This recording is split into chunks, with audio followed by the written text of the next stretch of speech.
하나님을 영화롭게 해드리는 것이라고 누누이 밝히고 있습니다. 고린도전서 10장 31절 말씀에 이런 말씀이 있습니다. 그런즉 너희가 먹든지 마시든지 무엇을 하든지 다 하나님의 영광을 위하여 하라. 오늘 영화로운 그리스도라는 말씀으로 이 시간 저와 여러분이 오늘 본문 말씀을 중심으로 해서 함께 은혜를 나누고자 합니다.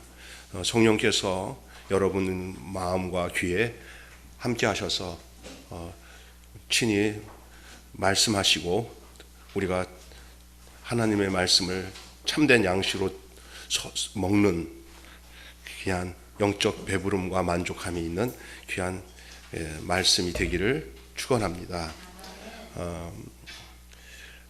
오늘 그 하나님 아버지를 영화롭게 하시는 예수님. 근데 여러분 요한복음 17장은 예수님의 기도입니다. 그리고 그 기도의 내용은 하나됨을 위한 기도가 되는데 제자들을 위한 기도입니다.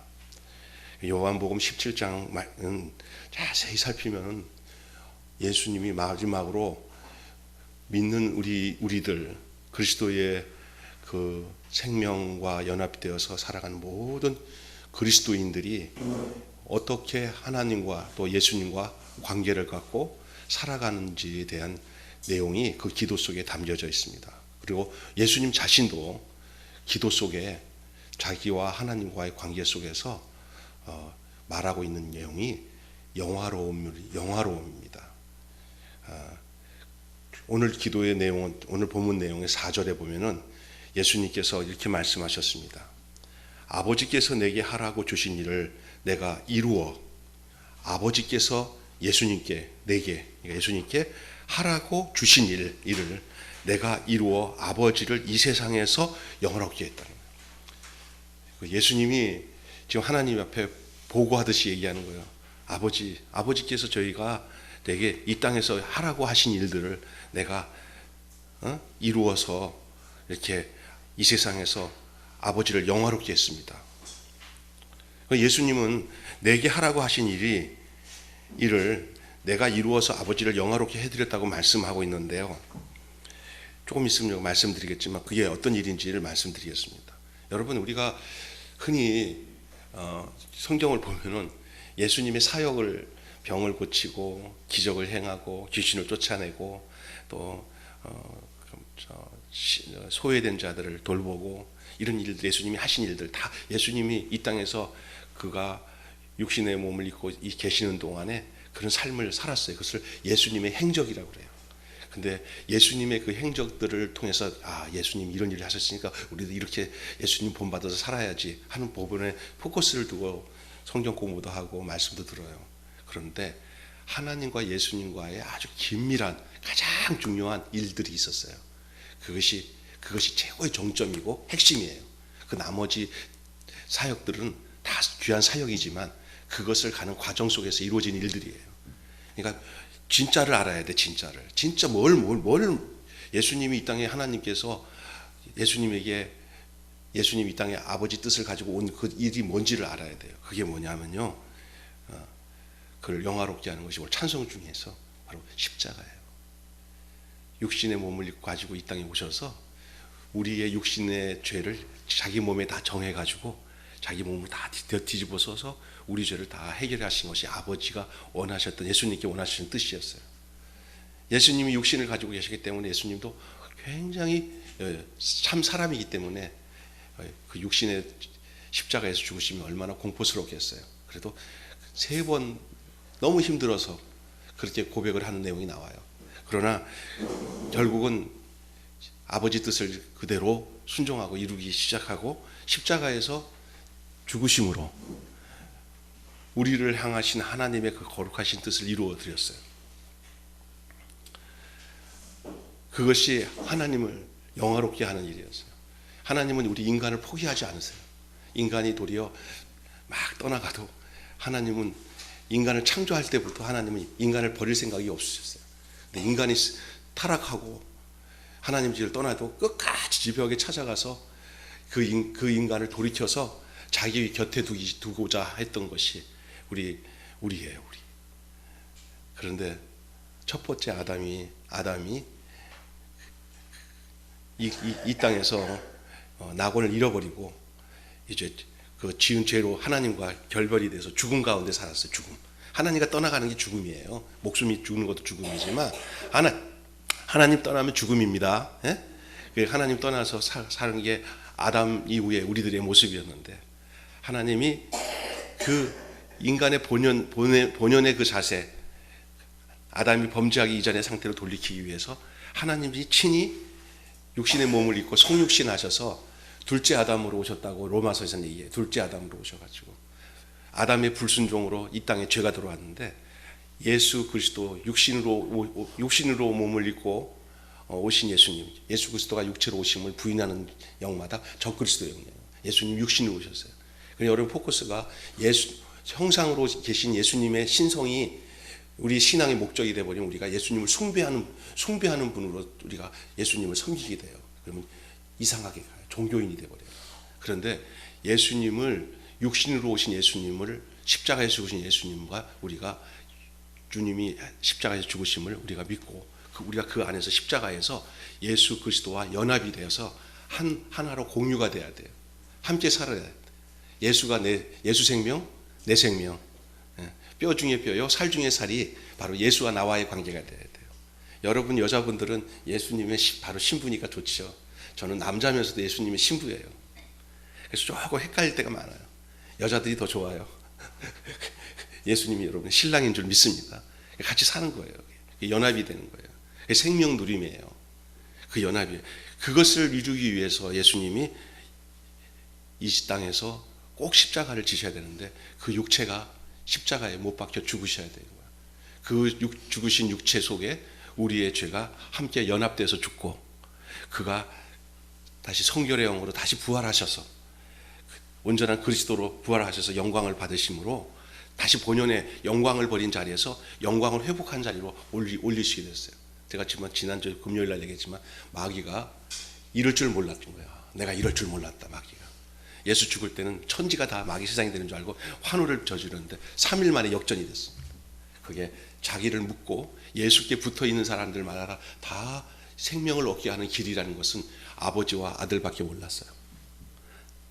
우리는 알게 됐어요. 이 비밀이에요. 믿습니까? 오늘 우리가 정말, 저는 이 사실을 그리스도와 함께 생명으로 연합돼서 예수 안에 산다는 게 너무 행복해요. 이게 하나님의 뜻이에요. 이 하나님께서 영광을 받으시는 뭐냐? 우리가 생명을 얻는 일을 예수가 자신을 나타내므로 그래서 그의 광채, 그의 형상을 보므로 우리가 그리스도 안에서 구속함을 받고 생명으로 연합돼서 그리스도의 사람, 그리스도인이 된 거예요.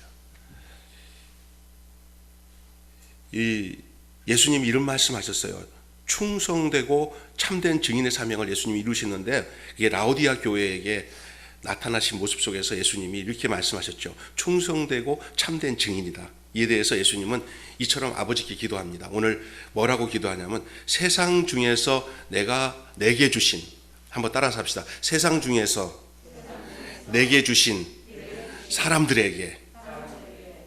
그럼 누구죠? 여러분과 저예요. 세상 중에서 예수님께 주신 여러분 마태복음에 보면 자기 백성들에게, 자기 백성들의 죄를 저희 죄에서 구원할 자이잖아요. 이 자기 백성이 중요한 거예요. 여기서도 내게 주신, 예수님께 주신 백성이 있어요. 그게 바로 예수님과 연합이 되어서 예수 생명 얻은 사람들이에요. 결과적으로 여러분과 저예요. 내게 주신 사람들에게 내가 아버지의 이름을 나타내었나이다. 아버지의 이름을 나타내. 역으로 얘기하면 아버지의 이름이 나타나심을 아는 사람, 그것을 함께 공유하는 사람이 예수님께서 말씀하신 내게 주신 그 사람들이에요. 우리는 바로 그런 면에서 그리스도의 사람, 안디옥에서 비로소 저들이 그리스도인이라는 이름을 얻었지만은 그리스도와 함께 한 생명, 한 영이 되고 한 목적으로 살아가는 인생과 삶의 가치관이 다 바뀐 사람, 그게 그리스도인이에요. 그리고 하나님의 자녀예요. 또 예수 그리스도로 말미암아 아버지라고 부를 수 있는 자녀가 된 거예요. 백성이 된 거예요. 또한 그리스도께서 그 증인의 사명을 감당한 것처럼 우리에게도 똑같은 그 증인과 그 증인으로서의 그 사명을 우리에게 주셨습니다. 여러분, 그의 말씀을 지키도록 그렇게 그리스도 안에서 불러서 연합된 자들, 한 생명이 된 자들입니다. 예수님은 하늘로 승천하실 때 제자들 향해서 이렇게 말씀했어요. 마태복음 28장 19절의 말씀인데 뭐라고 하냐면은, 그러므로 너희는 가서 모든 족속으로 제자를 삼아 아버지와 아들과 성령의 이름으로 세례를 주고 내가 너희에게 분부한 모든 것을 가르쳐 지키게 하라. 이게 모든 그리스도인들, 주님의 제자들에게 주신 주님의 대의 명령이에요. 이건 우리가 이 땅에 살면서 밥 먹고 잘 살고 못 살고 이런 게 진짜 목적이 아니고, 그거는 부수적으로 따라오는 거고요. 우리 인생은 그렇게 부름을 받은 존재로 존재하고 있는 거예요. 이제 저와 여러분이 그러는 거예요. 그거 잊지 마셔야 됩니다. 예수님이 아버지의 뜻을 이루심에 어떻게 이루셨냐? 죽기까지 순종함으로 이루신 거예요. 예수님이 죽기까지 순종함으로 아버지를 영화롭게 한 겁니다. 순종함으로 영화롭게 했습니다. 다른 성경에는 복종이라는 말로 사용하는데 같은 의미로 생각하면 돼요. 순종이 없이는 어떤 방법으로도 하나님을 영화롭게 할 수 없어요. 순종 없이는 하나님을 영화롭게 할 수 없음을 믿으시기 바랍니다. 저희도 마찬가지예요. 예수님도 그렇게 살았듯이 예수님 안에 속해서 예수 생명으로 사는 우리들도 하나님을 영화롭게 영광 가운데 사는 것은, 그래서 사도 바울이 너희들이 먹든지 마시든지 무슨 일을 하든지 주님의 영광 위에서 살리하라, 그 말이 그거예요. 주님이 우선이 되지 않으면, 주님께 대하여 순종함이 없으면 주님께 영광을 돌릴 수가 없는 것입니다. 우리는 예수님의 순종을 샘플로 보고, 또 당연히 그걸 우리가 예수님 안에 거하면 그 예수님 우리를 그렇게 순종하도록 하셔요. 내가 막 순종해봐야지 뭐 해야지 이럴 때 좀 바이러스가 걸릴 경우가 많아요. 그냥 주님한테 찰떡같이 생명으로 붙어 있으십시오. 그분이 여러분을 그렇게 이끄실 겁니다. 왜냐하면 우리는 그렇게 부름을 받은 자이기 때문에. 순종 없이는 하나님을 기쁘시게 할 수 없어요. 믿음이 없이는 기쁘시지 못하는데 그 믿음이 곧 순종이에요. 아브라함은 그 부르심의 그 순종을 통해서, 모든 믿음의 사람들이 다 순종이라는 그 루트를 통해서 그 믿음을 표현했고요. 그리고 그것을 통해서 하나님을 기쁘시게 하는 자라고 하는 증거를 얻은 줄로 믿습니다. 우리는 예수님의 순종을 따라가야 할, 당연히 따라가야 할 예수님의 사람, 그리스도의 사람입니다. 이에 대하여 빌립보서 2장에 이렇게 얘기합니다. 자기를 낮추시고 죽기까지 복종하셨다. 참 순종을 하는 가운데는요, 그냥 평탄한 길이 절대 없어요. 순종을 하게 되면 언제든지 고난이 따르게 되어 있습니다. 그 고난 속에서 이제 주님은 영광을 받으세요. 그 어려운 가운데서 그 도를 깨닫고, 예수님의 삶이 얼마나 힘들었어요. 좋은 것만 보지 마십시오. 오늘 일부 예배도 제가 그 바울의 그 고백에 대한 내용을 했는데, 제가 설교 듣고 나는데 다시 내가 리바이벌 들어보니까 너무 좋은 내용이었어요. 집에 가서 한번 들어보십시오. 다 올려놓으니까. 근데 여러분이 고난 중에 하는 게 순종이에요. 그러니까 순종한다 할 때 고난이라는 것을 생각하셔야 돼요. 예수님은 인생 자체가 하늘 보좌를 버리시고 그 영광을 버리시고 이 땅에 종의 형체로 오셔서 사람같이 되셨어요. 삶 자체가 정말 고난이에요. 안락한 삶을 살다가 갑자기 어려운 삶을 살면 감당을 못하는 사람들이 많아요.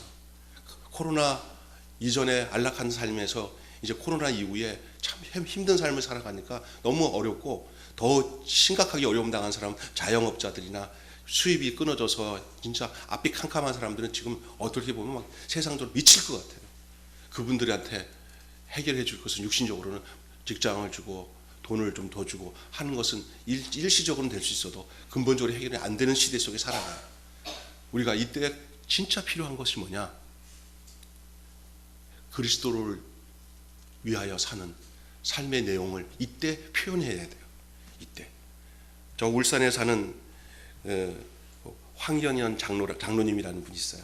그 장로님은 지금 그게 저기 현대중공업 중역자다가 조금 나와가지고 조금만 자영업을 하면서 잘 벌고 돈 하다가 이번에 완전히 막 아작이 나가지고 너무너무 어렵더라고요. 주변의 사람들한테 들어보니까 정말 뭐 대출한 것도 못 갚고 이렇게 돈이 안 돌고 하다 보니까 완전히 교회 성도들이 이렇게 돌보지 않으면 그렇게 교회에 충성하고 잘 나가던 사람이 가장 바닥을 치는데, 옆에서 보면 안쓰러울 정도인데 하나도 구김살 없이 아주 자유함을 누리면서 그 교회 자체도 없으면 없고 있으면 되고 이렇게 훈련된 교회라, 뭐 내가 헌금 못 낸다고 어렵게 산다고 해서 누가 그렇게 이렇게 뭐 이렇게 이상하게 보지도 않는 그런 지체 공동체예요. 근데 이 여일이에요.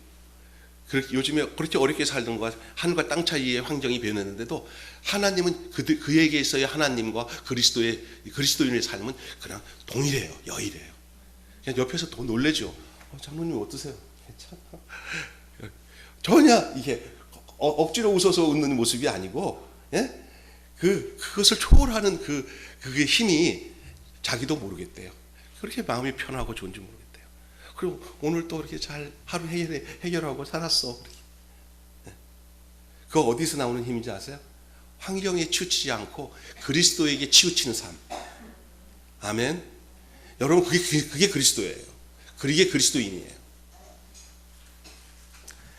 고난 속에서 더 빛나요. 그리스도인은 진짜 고난과 역경 속에서 더 빛나요. 그때 진짜 내 속에 있는 보석이 더 내 안에서 반짝반짝 빛나고, 가시밭에 가시가 백합화를 찌를 때 향기가 더 나는 것처럼 고난 중에 순종함이 드러나는 거예요. 그리고 그것을 통해서 하나님이 영화로움을 얻는 것이죠. 예수님은 그 전생애가 십자가로 가는 길이었고 그 고난이었어요. 그 때를 쫓아서 살았어요. 십자가 지는 거. 가장 어려운 고난의 길. 그게 아버지가 원하셨던 길이요. 이 모든 것 가운데서 전생애를 한마디로 예수님은 순종. 그리고 히브리서인가 거기 이게 나와요. 고난을 받은 것을 통해서 죄가 그쳤다고 했어요. 예수 그리스도도 정말 그냥 받으신 고난을 통해서 순종함을 배웠다고 그랬어요. 예수님의 가정교사가 누군지 아세요? 받으신 고난이에요. 그 배운 교과목이 뭔지 아세요? 순종함을 배웠어요. 그리스도인들 그냥 안락하고 나 좋고 나 위주로 내가 교회 다녔더니 이런 복을 받았어 이런 것만 따지고 신앙생활하는 사람들은요 정말 그 마귀가 주는 바이러스 못 감당해요. 면역력이 없는 거예요. 우리가 순종함의 교과서는 고난을 받을 때 죄가 그치는 거예요. 고난을 통해서 죄가 그치는 거예요. 도리어 우리 같은 그냥 안락하고 막연하게 좋다 이건 최고야. 영적으로 성숙해서 그마저도 하나님의 영광을 위해서 돌려드릴 수만 있으면 괜찮은데 인간들이 다 그렇지가 않아요. 안락하고 어렵지 않고 모든 것이 잘 들어갈 때 그때 오염되고 부패되는 게 인간이에요. 그래서 텍스트인 성경 말씀 이 내용들 통해서 은혜를 받는 것이 뭐를 통해서 적용이 돼야 되냐면 고난의 삶을 통해서 적용으로 나타날 때 그 생명 있는 신앙이 되는 줄 믿습니다. 여러분, 그래서 여러분에게 닥치는 어려움과 고난을 이상히 여기지 말고 내가 진짜 그리스도인이 되는 과정을 지금 교과목을 배우고 있구나. 저도 그렇다고요. 좀 긴장이 되고 어렵고 막 힘들 때 내가 너무 부족하다는 걸 느낄 때 그때 죄질 여유도 없어요. 그 마음에. 그리고 딱 주님만 막 찾는 그런 마음이 막 생겨지죠. 이 현재의 순간을 계속 유지하는 것이 십자가에서 머무는 자리구나. 거기에서 안식이 있고 거기서 모든 것이 굴복하게 되고 그리고 으뜸이 되려고 하지 않고 낮은 자리에 가게 되고 그리고 섬김을 받지 않고 섬기는 자리가 되는 것이 행복한 일이고 거기서 하는 거예요. 여러분 날마다 십자가 위에서 여러분이 발견되시길 바랍니다. 주님과 함께 죽은 자리에서. 예?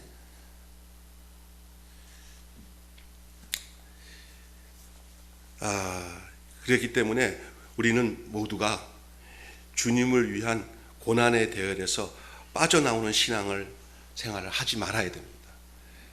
고난 예찬론자는 아니에요. 그러나 고난은 온단 말이에요. 그럼 그 고난은 우리에게 어떤 역할을 하냐? 우리로 순종하도록 하기 위한 것들이에요. 세상 사람들은 그거 가지고 일비희희해요. 그냥 좋았다 잡았다 우리는 상관없어요. 평안이 내 마음에서 변함없는 평안으로 주님이 주신 것처럼 내가 고난을 대하는 태도도 그 자세로 고난을 대하는 것이 그리스도인이에요. 그리스도가 그 안에 사는 사람이에요. 그리스도가 그 안에서 살아서 그 육체 가운데 살아서 사는 사람. 바울이 고백처럼 내가 육체 가운데 사는 것은 나를 사랑하사 나를 위하여 자기 몸을 버리신 하나님의 아들을 믿는 믿음 안에 사는 것이다 했어요. 그 믿음이 뭐냐? 예수님과 함께 사는 게 믿음이에요. 영생이 뭡니까? 영원히 사는 게 아니라 하나님을 제대로 알고 히노스크, 생명으로 알고 예수님을 자기 안에서 생명으로 하나가 돼서 생명으로 하나가 되는 것이, 그게 아는 거예요. 안다고 하는 것이. 여러분, 절대로 고난을 피해가면, 그리고 내 위주의 좋은 것만 찾아서 그것으로 신앙의 액세서리를 삼고 사는 것이 좋다. 그래서 종교적인 액세서리로 삼고 그러면서 내 위주로 살아가는 게 신앙생활이 아니고요. 그렇게 해서는 하나님을 영화롭게 해줄 수가 없어요. 그리고 자기밖에 몰라요. 다른 사람을 전혀 배려하지 않고, 그리고 다른 사람 위에 올라가려고 하지, 이게 낮은 자리에서 예수님이 살았던 삶으로 살아갈 수가 없어요. 생명이 있는 사람은요, 섬기는 자예요. 낮은 자리로 가는 거예요. 우리가 하나님께 순종함으로 영화롭게 해드렸으면 하나님의 뜻을 또 알아야 돼요. 영화롭게 하려면 하나님의 뜻을 아는 데서 시작돼요. 하나님 뜻을 모르고서는 순종해야 하는 데는 의의가 없어요. 왜냐하면 그 순종이 잘못된 부도가 납니다. 자기를 위한 순종일 수 있어요. 자기를 위한 순종. 이게 무슨 얘기냐면요, 예수님의 아버지의 뜻을 가장 명백히 아셨던 분이에요. 저는 이렇게 봐요. 십자가가 질 수 있었던 것도 너무나 예수님과 하나님과는 투명한 관계고, 절대 그 인생에서 하나님을 잊어버리고 사는 법이 없었던 유일한 인간, 하나님과의 관계가 한시도 끊임없이 있었던 유일한 육신을 가지고 있었던 인간이 예수님밖에 없어요. 원래 여자에게서 난 후손이기 때문에 이게 하나님의 씨로 이 땅에서 육신을 입고 오셨기 때문에 그렇다 하면 또 할 말은 없지만, 그러나 우리가 생각할 것은 완전한 육신을 가진 우리와 똑같은 인간 차원에서 볼 때 하나님과는 전혀 막히는 거예요. 죄가 없었잖아요. 히브리서 기자는 그가 우리와 같은 다 성정을 갖고 모든 것을 다 채우라고 동감한 사람이다. 완전한 인간이다. 그러나 죄가 없다 그랬어요. 그러니까 죄가 없는 완전한 인간이 필요했어요. 하나님은. 그래서 하나님이 직접 육신의 몸을 입고 성육신 하셔서 그 육신에다가 우리 죄를 다 집어넣은 거예요. 어린 양이 되게 하셔서 화목제물, 속죄, 대성물이 되게 하셨잖아요. 그런 예수님이 육신을 가지고 살면서 우리 같이 똑같이 어떤 이렇게 유혹 같은 게 왜 없겠어요, 예수님도. 그런데 예수님이 한시도 그분은 하나님을 떠나서 생각한 적이 없다는 거예요. 유일하신 그분이에요. 근데 그분이 우리에게 뭘 남겼냐? 우리에게 우리가 하나님과 한시도 떠나서 살 수 없는 생명의 다리를 놓으신 거예요. 믿습니까? 우리 예수님처럼 그렇게 살 수는 없을 수 있어요. 그러나 또 예수님의 그 은혜로 다시 또 하나님께로 갈 수 있는 길을 날마다 이렇게 반복적으로 갈 수 있는 길을 열어놓으신 거예요. 순종함으로 영화롭게 하려면 하나님 뜻을 알아야 돼요. 뭐 지식적인 차원에서 하나님 뜻을 말하는 게 아니에요. 예수님을 알아야 된다는 거예요. 하나님 뜻을 모르고는 절대 순종하는 데 의의가 없어요. 이렇게 요한복음 6장 40절에 얘기합니다. 예수님이 하신 말씀이에요. 명백하게 말씀하신 말씀이, 내 아버지의 뜻은 아들을 보고 믿는 자마다 영생을 얻는 이것이니 마지막 날에 내가 살리리라. 예수님은 이같이 아버지의 뜻을 모두 이루기 위해서 죽기까지 순종했어요. 예수님에 있어서 아버지의 뜻을 온전히 이루는 것이 그의 죽으심이에요. 그 죽으심이 모든 생명을 얻게 하기 위한 하나님의 뜻이거든요. 그의 죽으심으로 한 알의 밀알이 땅에 떨어져서 한 알 그대로 있으면 아무 소용이 없지만 그것이 썩으면 많은 열매를 맺는데, 예수님이 밀알이 돼서 썩어서 죽었어요. 그게 아버지 뜻이에요. 왜 그러냐? 이제 그 예수님 때문에 수많은 밀알이 일어날 거예요. 그 밀알 중에 김병수도 포함되고요. 그 밀알 중에 그 예수님이 씌어 죽으셔서 다시 생겨난 그 미랄 중에 우리 니봉 집사님도 그 미랄인 줄 믿습니다. 예? 우리 전사님도 미랄이고요. 잊지 마십시오. 가라지가 아닙니다. 열매입니다. 종자씨입니다. 그 씨가 되도록 아무든지 나를 따라오려거든 자기를 부인하고 자기 십자가를 지나는 의미가 그 십자가를 지는 일로 인해서 우리도 또 주님을 영화롭게 할 거란 말이에요. 하나님을 영화롭게 하는 삶. 영화로우신 우리 예수, 우리로 영화로운 존재로 살도록 부르시고 우리를 택하시고 우리와 연합하신 줄로 믿습니다. 그래서 그 베드로전서 5장 17절에 이렇게 얘기합니다. 분명히 말씀하는 것은 어리석은 자가 되지 말고 오직 주의 뜻이 무엇인가 이해하라. 또 로마서 12장 1절 2절 보면은요. 그러므로 형제들아 내가 하나님의 모든 자비하심으로 너희를 권하노니 너희 몸을 하나님이 기뻐하시는 거룩한 산제사로 드리라. 이는 산제사로 드리라. 그러면서 그 뒤에가 뭐냐면 하나님의 선하시고 기쁘시고 온전한 뜻이 무엇인지 분별하도록 하라 했어요. 하나님의 뜻은 뭐냐면요. 성경에 보면은 우리의 거룩이에요. 우리의 존재가 이 세상에 사는 사람과 다르다는 사실에 대해서 정확하게 아는 거예요. 그게 뭐냐? 거룩이에요. 거룩. 술 취하지 말고 방탕하지 않은 것. 이런 건 현상적인 결과고 우리가 하나님께 속해서 그리스도 안에서 우리가 생명을 얻게 되면 당연히 나타나는 게 뭐냐면 성결함입니다. 거룩입니다. 본성적으로 죄가 씌어지고요. 죄에 대해서 그리스도께서 우리를 위해서 날마다 속죄의 피를 흘려주신 그것이 현재 진행형으로 내 속에서 나를 깨끗게 하신 그리스도 안에서 거하여 살아가는 거예요.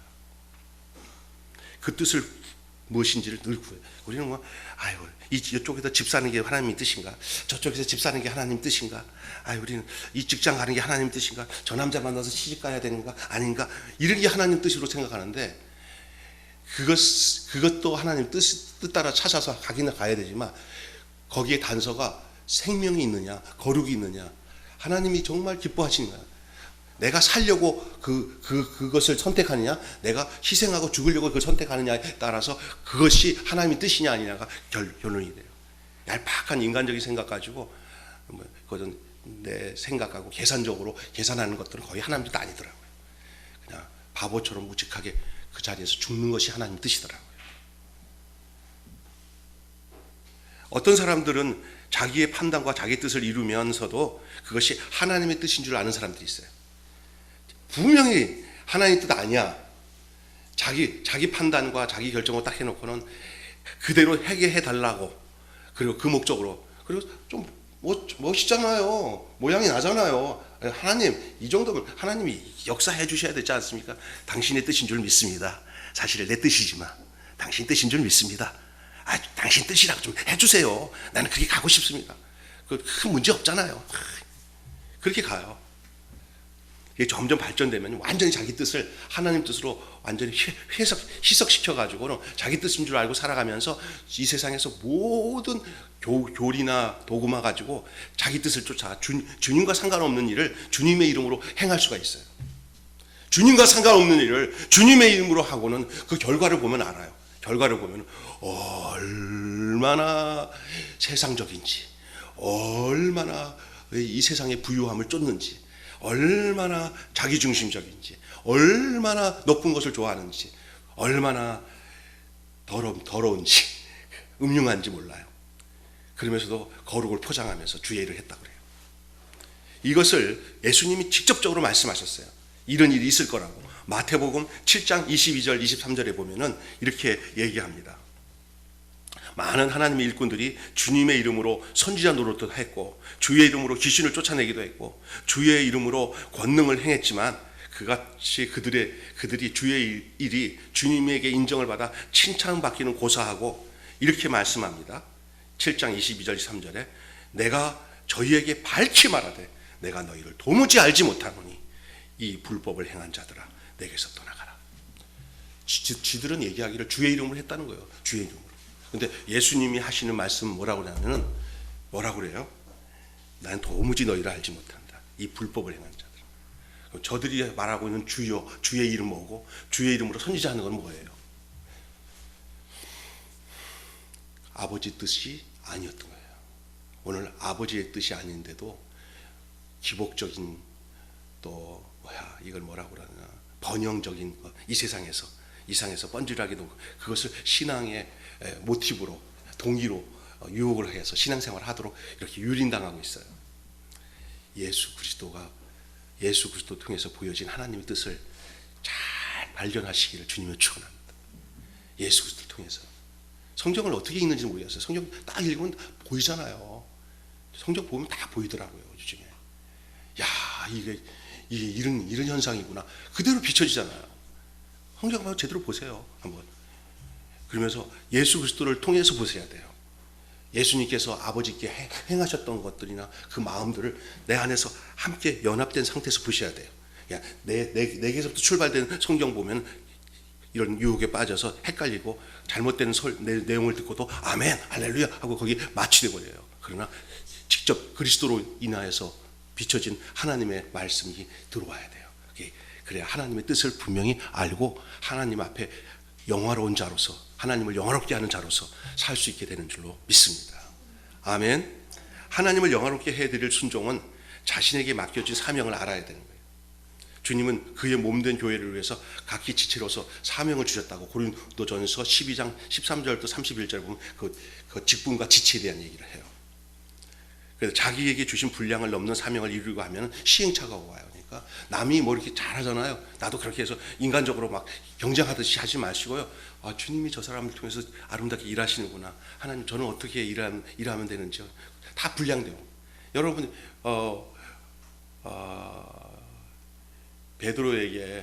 요한에게 예수님이 베드로가 저가 자기가 원치 않는 곳으로 가게 된다. 그죠? 막 이런 얘기를 다 얘기해 주니까 베드로가 요한이 오랫동안 살 것이다. 죽지 않고 그러니까 뭐 베드로한테인가 얘기했을 거예요, 아마. 너는 너의 일이나 해라. 너의 일이나. 다른 것이 다 각자 다른 사람과 비교할 거 없이 자기에게 있는 믿음의 분량대로 감당하면 그게 최고예요. 가정의 주부면 믿음을 가지고 자녀들을 잘 믿음으로 양육하고 기도하면서 신앙의 내림 신앙을 가질 수 있도록 그렇게 남편 순종하고 복종하고 남편을 참 사라가 아브라함을 주님처럼 섬긴 것처럼 다 섬기면서 아름다운 가족을 이루잖아요. 그게 분량이에요. 근데 갑자기 나는 그 이상한 걸 받아가지고 나는 여기서 존재해서 깝깝해서 못 살겠다고 나가고 그냥 분량이 넘어선 거잖아요. 믿음의 분량이 있어요. 저도 제 분량이 있더라고요. 그래서 난 옛날에 조용지 목사님처럼 돼야지 그런 엉뚱한 생각도 했잖아요. 근데 그게 아니에요. 하나님이 다 쓰시는 내용 쓰시는 거예요. 그냥. 그래서 요즘에는 하나님이 저한테는 너 있잖아 푸드뱅크 우리 박목사이랑 할 때 짜증내지 말고 기쁘게 해라. 그게 네 믿음의 분량이다. 그게 믿음의 분량이에요. 그렇게 하는 거예요.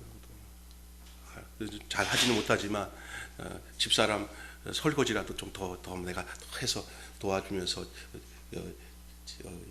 사모 힘들지 않게 잘 집에서 시간 나는 대로 이렇게 내가 내조해 주는 게 그게 믿음의 분량이에요. 먼 거 찾을 필요 없어요. 자녀들을 이렇게 믿음으로 살 수 있도록 이렇게 중심을 잡아주는 것도 그 믿음의 분량. 교회 안에서 모든 교육자들과 성도들을 사랑으로 이렇게 받들어 섬기고 주장하는 자세가 아니라 섬기는 자세로 사는 게 그게 믿음의 분량이고 먼데 있는 게 아니죠. 그러기 위해서는 죽음의 자리로 들어가지 않으면 튀 올라와요. 십자가에서 죽어야 그게 끝나는 거예요. 그래서 사도 바울이 왜 날마다 죽노라 했는 얘기를 알겠더라고요. 그리고 그리스도와 함께 십자가에 못 박혀 죽었지만은 무릇 그리스도의 사람은 정과 욕심을 십자가에 못 박아 죽었느니라 할 그 다음에 성령으로 인도한다고 그래요. 십자가의 죽음이 없는 상태에서 성령 받으면 악령이에요. 하나님 뜻과 상관없는 영적 역사를 행하는 사람들이 많아요. 거기에 욕심이 있고요, 교만이 있어요.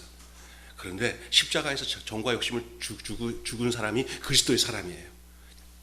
그 그리스도의 사람은 그때서부터 성령이 이끄시는데 그게 진짜 성령이에요. 여러분 자기에게 주신 분량을 넘는 사명을 이루려고 한다면 언제든지 시행착오가 있으니까 자신에게 준 분량에 대해서 늘 그냥 순종하는 자세가 되는 사람은 자신의 분량에 대해서 살고 있는 사람이에요. 뭐든지 툭툭, 아이고 그냥 불평하고, 아이고 짜증나, 이런 사람들 순종 안 하고 있어요. 순종하고 하나님 뜻을 쫓아 사는 사람들에게는 어떤 일이든지 항상 주 안에서 순종함이 기쁘고 즐겁어요. 찬송 중에 370장 옛날 찬송, 복음 순종하며 뭐 우리 행할기 화나겠네, 기쁘고 기쁘도다. 복음 따라가면, 그 순종하면은 기쁘고 기쁜 거예요. 안 순종하면 불행한 거예요. 그게 하나님을 영화롭게 하는 관계에 연결되어 있습니다. 그리고 그 자신도 영화로우신 주님과의 삶을 통해서, 근데 그게 어디서 공급되냐? 내게서 안 나타나요. 그리스도와 함께 하는 삶을 통해서 이루어지는 거예요. 우리 주님은 우리로 하여금 당신같이 살도록 하기에 마음만 우리가 주님께만 붙어 있으면 우리의 일이 자신의 일이 되게 하셔요. 우리의 모든 일들을 자신의 일로 끌어가시고요. 예수님이 이렇게 하나님을 나를 통해서 아버지께서 영화롭게 해달라고 하면서 또 한 가지를 얘기한 게 나를 영화롭게 하소서 그랬어요. 예수님은 아버지께서 내가 이 세상에서 아버지를 영화롭게 하였사오니 아버지께서 자기를 영화롭게 해주실 것을 간구했어요. 그러니까 자기도 영화롭게 해달라는 거예요. 아버지를 영화롭게 했으니까 아버지 저도 영화롭게 해주세요. 아들은 아버지로부터 영화로우심을 받아야 할 분이에요. 예수님은 영광의 보좌에 위에 계셨던 분이에요. 하늘 보좌 그 영광 버리시고 이 땅에 아버지의 뜻을 이루기 위해서 스스로 그 영광을 버리시고 이 세상에 오셨어요. 원래 그 영광의 자리는 예수님의 자리였어요. 같이 있었어요. 그 자리에서 영광 버리고 내려오셨어요. 왜 내려오셨어요? 아버지의 뜻을 이루기 위해서. 아버지의 뜻을 이루기 위해서는 내려와야 되는 줄 믿습니다. 내려와야 돼요. 성경에는 아들의 영광에 대해서 뭐라고 얘기하냐면 그는 하나님이시라고 했어요. 요한복음 1장 1절. 태초에 말씀이 계시니라. 그 말씀이 하나님과 함께 하셨으니 그 말씀은 곧 하나님이시라. 로고스. 그분이 바로 말씀이 육신이 되어 우리 가운데 거하심에 우리가 그의 영광을 보니 아버지의 독생자의 영광이요 은혜와 진리가 충만하다. 예수님을 말하는 거잖아요. 그 영광을 버리고 내려왔어요. 모든 창조물 중에 창조주라고 했어요. 요한복음 1장 3절에 그로 말미암아 지으지 않은 게 없다고 그랬어요. 그 창조. 히브리서 1장 2절에도 그랬어요. 히브리서 1장 2절에도 그분은 창조주다. 또한 하나님의 본체시다고 그랬어요. 하나님과 동등되다고 하셨어요. 빌립보서 2장 6절에. 그 다음에 히브리서 3장에는요, 1장 3절에는 하나님의 영광의 광채요 본체의 형상이다 그랬어요. 그러니까 이 땅에서 아버지를 드러낼 수 있는 유일한 인간, 그 형상으로 온 거예요. 원래 아담을 지을 때도 형상으로 지었잖아요. 죄 없을 때는 완전히 하나님이 아담을 지어놓고 하나님이 아담과 함께 살고 싶었어요. 근데 아담이 그 형상을 잃어버린 거예요. 근데 그 형상을 예수 그리스도가 아버지의 형상을 가지고 오셨어요. 그 원래 원했던 형상을. 그러면 우리가 뭐가 회복돼야 될 사람들이에요? 하나님의 형상이 회복될 사람들이 우리 인간인데 바로 그리스도인이 하나님의 형상을 가지고 사는 사람들인 줄로 믿습니다. 그 형상은 그리스도 안에서만 드러나게 돼 있어요. 나타나게 돼 있어요.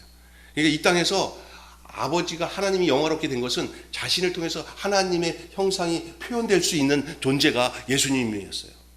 그것이 아버지가 원하신 뜻이에요. 그의 삶, 인생의 삶, 그가 십자가까지 죽으시고 부활하는 모든 예수 그리스도의 그 삶이 바로 우리의 삶이 돼야 돼요. 우리의 길이 돼야 돼요. 예수님의 그 생명의 길이 우리의 길이 돼야 돼요. 예수님은 그렇게 했었으니 우리는 마음대로 살아도 되는 거죠? 아니에요. 주님 가신 그 십자가의 길, 그 하나님께 이르는 영광의 길이 바로 우리가 걸어가야 할 길인 것을 여러분 기억하시길 바랍니다.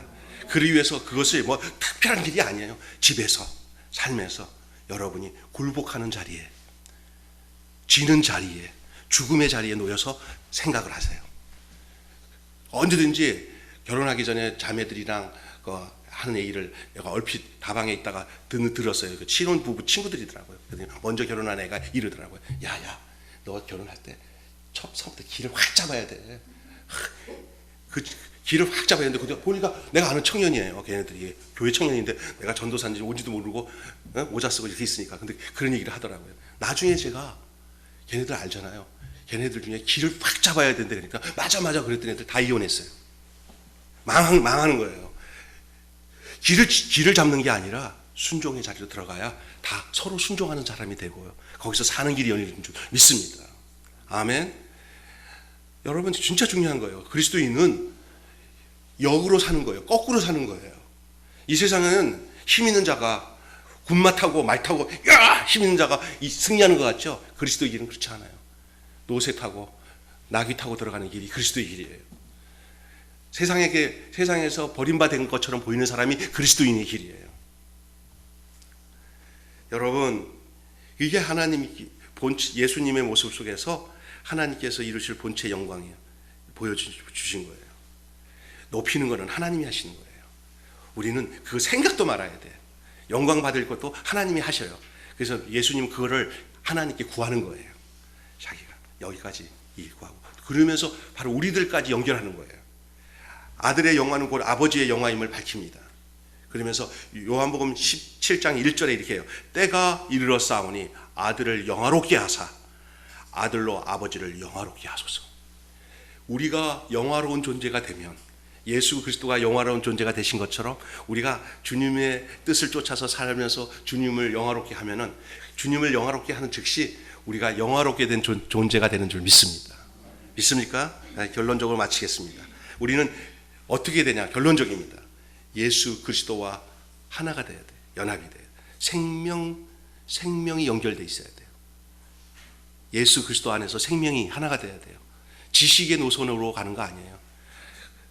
생명 안에 거해야 돼요. 생명으로 연합하여서 그와 하나가 된 사람들입니다. 그게 그리스도인이에요. 여러분 그리스도가 뭔지 아세요? 기름 부음 받은 자라는 거예요. 그리스도가. 그 기름 부음은 구약의 세 사람에게 기름을 부어요. 왕에게 기름 부어요. 선지자에게 기름 부어요. 그 다음에 제사장에게 기름 부어요. 이 삼중적 사역을 온전히 다 수행하신 분이 예수님이에요. 근데 베드로서 보면 너희는 왕 같은 제사장이요. 하나님의 나라요. 왕 같은 조소요. 왕이에요. 왕 같은 제사장이에요. 우리를 이 땅에 선지자로 불렀어요. 선지자는 그렇게 먼저 살아야 될 사람이에요. 자, 그렇기 때문에 여러분 우리가 그리스도와 연합되면 그리스도가 우리에게 임하는 거예요. 그리스도가 우리에게 임한 사람이 그리스도의 사람, 그리스도인이에요. 그러니까 우리의 존재는 우리의 존재가 아니라 그리스도와 함께 한 방에서 한 생각과 한 은혜, 한 생명에서 함께 사는 거예요. 리봉 집사님과 우리 이수경 집사님이 한 생명이잖아요. 결혼해서 한 방에 살고 함께 살잖아요. 우리가 예수 그리스도와 결혼을 하는 거예요. 우리가 뭘 배워서 되는 게 아니에요. 그냥 같이 살면 되는 거예요. 그게 가장 안전한 방법이에요. 우리 예수님은 신랑으로서 우리와 함께 한 생명 결혼해서 함께 살기를 원하시는 줄 믿습니다. 그게 연합이에요. 연합. 그리스도를 본받아 우리도 하나님을 영화롭게 해드리면 하나님께서도 그 아들에게 주신 영광을 우리에게도 함께 주신다고 약속했습니다.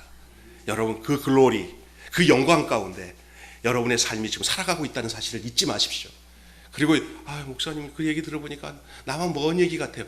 절대 그건 사탄이 준 생각이에요. 여러분을 예수님이 구속하셨고 죽으셨어요. 하나님 뜻으로 자신을 나타내셨어요. 그 나타내신 분이 우리를 당신의 생명으로 우리가 예수 그리스도를 믿음으로 그리스도 안에서 하나가 됐어요. 우리가 그렇게 살아가요. 신앙생활 내가 하는 것 같죠? 절대 내가 한다고 생각할 때 오류가 나는 겁니다. 주님이 여러분을 부르신 거예요. 주님이 여러분을 택하셨어요. 여러분에게 주님의 생명이 있어요. 주님이 여러분을 이끄셔요. 방법은 믿습니다. 순종하십시오. 하나님의 뜻에 순종하시죠. 예수님처럼. 그러면 예수님처럼 순종함으로 인해서 예수님께 부여했던 모든 영화로움이 그 예수로 말미암아 우리가 다음 열매로 주님께서 우리를 당신의 자식으로, 당신의 권속으로, 당신의 분신으로 우리를 쓰시면서 우리를 보고 기뻐하시며 당신이 영광을 받을 줄 믿습니다. 기도하겠습니다. 하나님 아버지, 오늘 귀한 말씀을 통해서 함께 말씀으로 은혜 주시니 감사합니다. 우리 아버지 하나님을 영화롭게 하신 예수님, 그러면서 그 예수님은 아버지를 내가 이 땅에서 나타내었으므로 하나님 아버지 저도 영화롭게 해 주시옵소서라고 기도하며 아버지와 내가 하나인 것처럼 저희도 나와 하나가 되게 하여 주시고 또 저희와 저희끼리도 하나가 되게 해달라고 간절히 기도하며 기도하는 이 대제사장적인 이 17장의 이 기도가 바로 우리를 향한 주님의 기도고 또 우리도 그 기도의 내용대로 지금도 우리가 살아가야 할 존재라는 것을 잊지 않도록 인도해 주시옵소서. 우리 주 예수님의 이름으로 기도합니다. 아멘.